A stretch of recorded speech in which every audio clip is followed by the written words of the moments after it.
मैं एक एयरपोर्ट पे गया माननीय चेयरमैन जी, तो मुझे एक आदमी आया, उसने गुलदस्ता दिया, मेरा स्वागत किया, अभिनंदन है आपका। मैंने कहा भैया आप कौन हो, मेरा अभिनंदन क्यों कर रहे? बोले जी हम अडानी जी की तरफ से आपका स्वागत कर रहे। मैंने कहा भैया आप मेरा स्वागत क्यों कर रहे हो?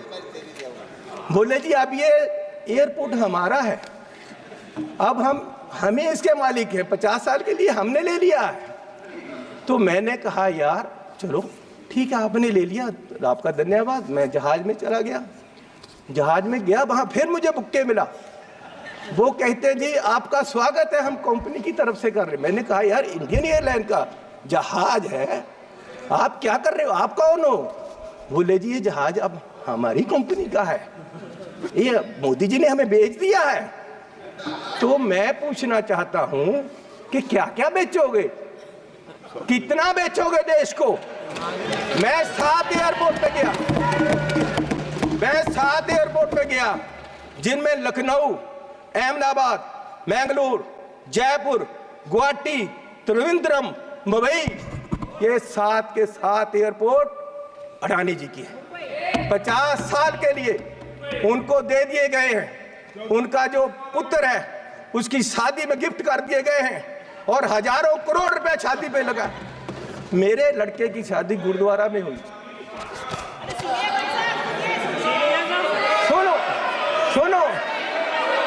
सुनो माननीय चेयरमैन जी, मेरे लड़के की शादी गुरुद्वारे में हुई। आज तक पुलिस पूछ रही है कि लंगर में क्या क्या पका था,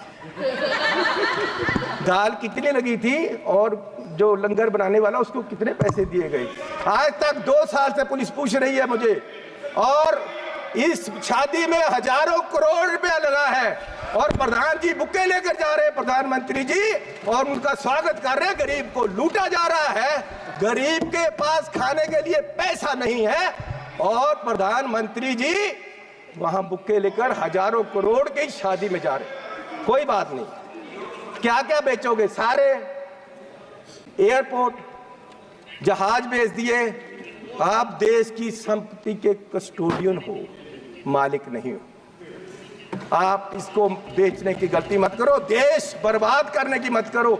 आप अपने आप को स्टेट्समैन बोलते हो, आप अपने आप को देश के बहुत बड़े खैर ख्वाह बोलते हो, और देश को बेच रहे हो। गरीब आदमी कहां जाएगा एक दिन?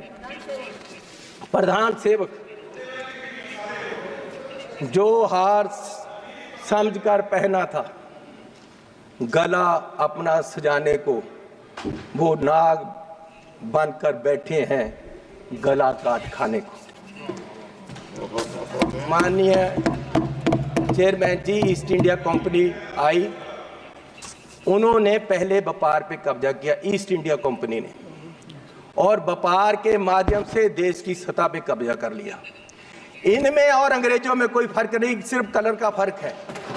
ये भी पहले सतह पे काबज हुए, और फिर सतह के माध्यम से आज ये देश की राजनीति के माध्यम से पूरे देश के व्यापार पे अपने आदमियों का कब्जा करा रहे हैं। और मोदी जी उस समय बोले थे 14 में, जब सरकार बनी नहीं थी, डॉलर की कीमत ज्यादा होने से जो रुपया गिरा, उसके बारे में मोदी जी ने उस समय बोला था क्या कारण है कि देश का रुपया पतला होता जा रहा है, ये जवाब देना होगा आपको। देश जवाब मांग रहा है, समझ नहीं आ रहा प्रधानमंत्री जी गिर रहे हैं या रुपया गिर रहा है।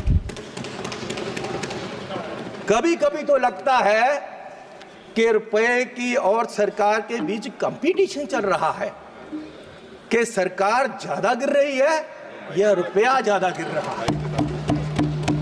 और मोदी जी ने कहा था जिस देश का रुपया कमजोर होता है उस देश की सरकार कमजोर होती है, उस देश का प्रधानमंत्री कमजोर होता है।